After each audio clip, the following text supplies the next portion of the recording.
Another common medication we give in the pediatric setting is opioids for pain management. For example, morphine. Morphine is typically ordered at 0.05 to 0.1 milligrams per kilogram. So for this case study, let's talk about a 40 kilogram boy who has been in an accident and has a fractured femur. At 40 kilograms, if my doctor ordered 0.1 milligrams per kilogram, that would be 4 milligrams per ml. Typically, morphine comes in concentrations of 2 milligrams per ml or 4 milligrams per ml. If I gave this patient who is opioid naive the 1 milliliter and 4 milligrams of morphine quickly and undiluted, he might have more signs and symptoms of the medication quicker. So hypotension, flushing, or other signs, or itching, or pruritus, things like that. So if I give it to him diluted and slowly, he'll have less of those side effects.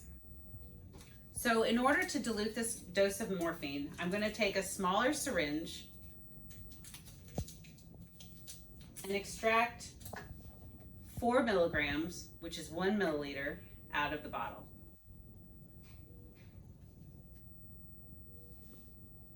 Next, I'm going to take saline and fill another syringe with 3 mLs of saline. So I have 4 milligrams of morphine over here, 3 milliliters of saline here. If I combine those two,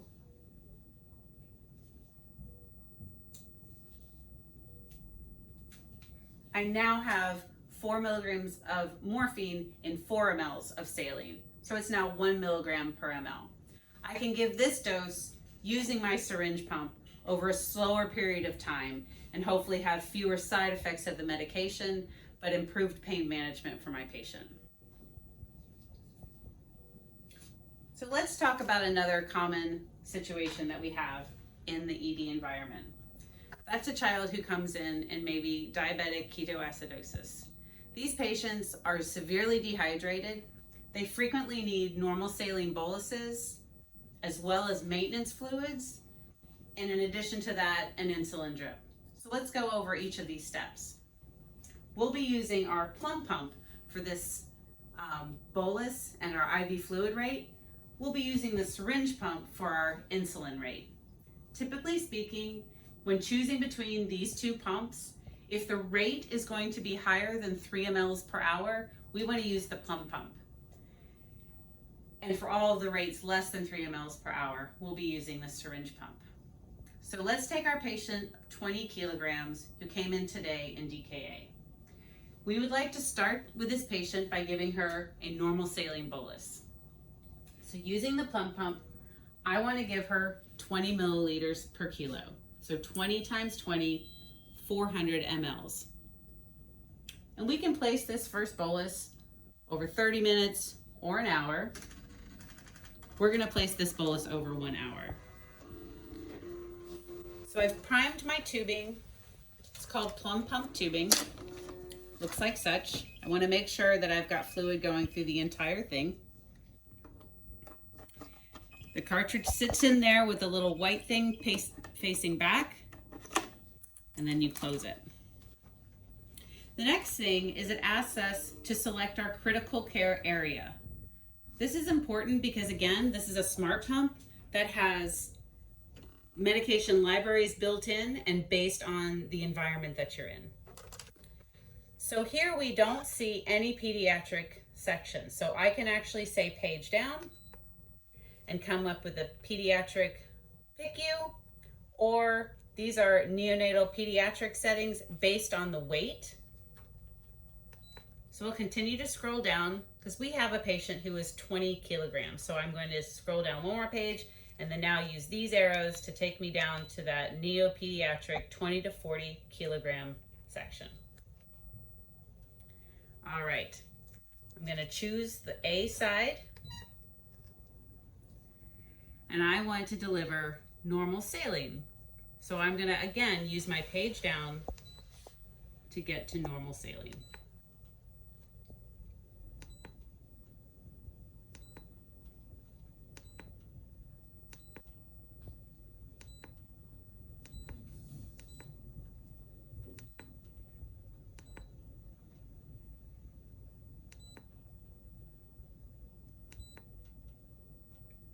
There we are. Normal saline 0.45% or normal saline 0.9%. We're going to choose this one. So it's going to ask me the container volume first. So I actually have a 1 liter bag. So 1,000 milliliters. If I set volume to be infused at, clear, I want 400 mLs. And I want that to go over 1 hour. It automatically calculates my fluid rate at 400 mLs per hour. And now I am ready to push start.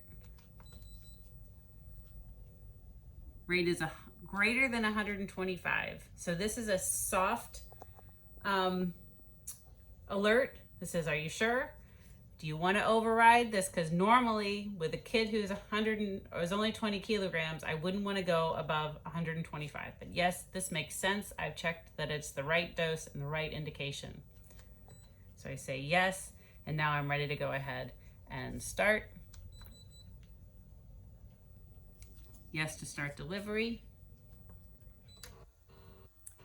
And here it's going to say pumping, and it's also blinking up there that tells me that we know we are currently pumping and infusing this IV fluid. Okay, so while that is pumping, let's go ahead and get our insulin ready from pharmacy.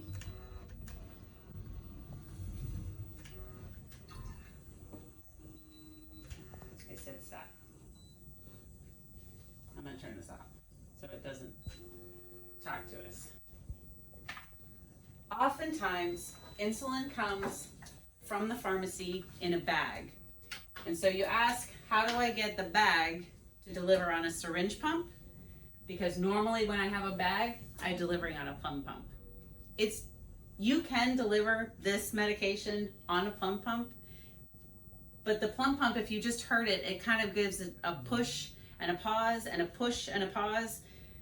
That's why if the rate is less than 3 mLs an hour, it's better to use a syringe pump.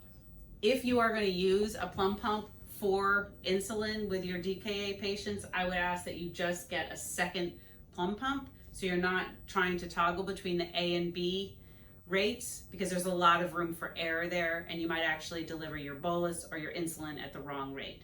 So if you have to use a second plum pump, please use 2 separate plum pumps for your insulin.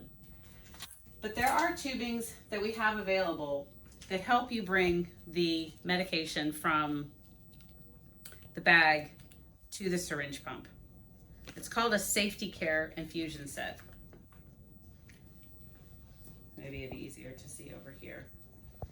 It wasn't so. So there's one piece connected by a stopcock to the syringe and then to the bag. So I pull from using the stopcock, I pull the volume into the syringe, and then we can push the medication through the tubing out to the patient this way. So we'll come over to our syringe pump.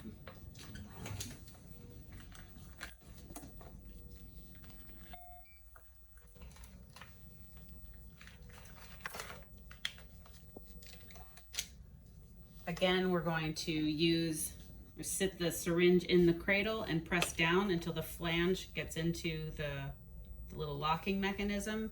Use the top lock to bring this down, clamp these, and engage the plunger.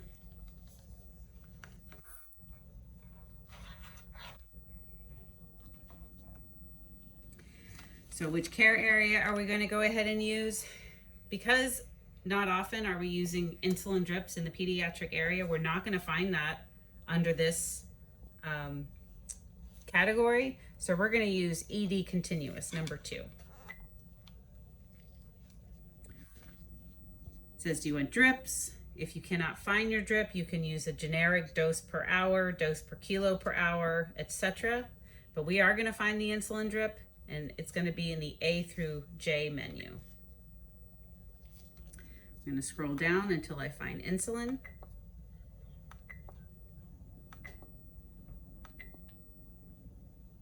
Here it is, insulin 1 unit per ml drip, so number 3. confirming yes, we want insulin 1 unit per ml. Follow high alert medication protocol. So whenever we have a high alert medication, that means that I've had a second RN look at the dose and verify that it's the right dose and right indication for the patient. So yes, we followed that. What kind of syringe is it? Again, this is a monoject. Select monoject. Monoject 60 ml syringe, yes. All right. So it wants to have us enter the patient weight. So this patient is 20 kilograms. And then it says re-enter the patient weight. It wants to be really sure that we have the right patient weight, 20 kilograms. How many units per kilogram per hour do we want to deliver? The normal dose for insulin is 0.1 units per kilogram per hour. All right, confirm settings, 0.1 units per kilogram per hour. Now it's nice that our pumps calculate this, and it's nice that our MAR also tells us, but it never hurts to double check your dose. So if you're 20 kilograms and you want to deliver 0.1 units per kilogram per hour, you're multiplying 0.1 times the 20 that tells you that you want to deliver 2 units per hour. And if your concentration is 1 unit per ml, then you are going to be looking for a rate of 2 mLs per hour, which is what we have matched here. So are we ready to go? Yes. Confirm the settings, and then go ahead and press start to begin. And then I know that it's infusing when I see these green lines, these green lights lighting up on the picture of the syringe. So while that's going, we have some more math to do. The doctor wants to give our patient a maintenance rate of normal saline once the bolus is done. So there's a calculation known as 4-2-1, and that's a quick way for us to double check that the maintenance rate is correct. So for our patient at 20 kilograms, we're going to break the weight down into 2 parts. For the first 10 kilograms, we're going to give 4 mLs per kilogram. So 4 times 10 is 40, so 40 mLs per hour. For the second 10 kilograms, I'm going to give 2 mLs per kilogram. So 2 times 10 gives me 20 mLs per hour. So adding the 40 and the 20 together gives me a maintenance rate of 60 mLs per hour. But in the setting of diabetic ketoacidosis, our patients are severely dehydrated, and we want to replace that volume over a period of time. So we are going to multiply the maintenance rate times 1.5. So 1.5 times our 60 gives us a maintenance rate of 90 mLs per hour. So we would set up our plum pump very similarly in the setting by setting it to a rate of 90 mLs per hour, and we would tell it the container amount is 1,000, just like we did before.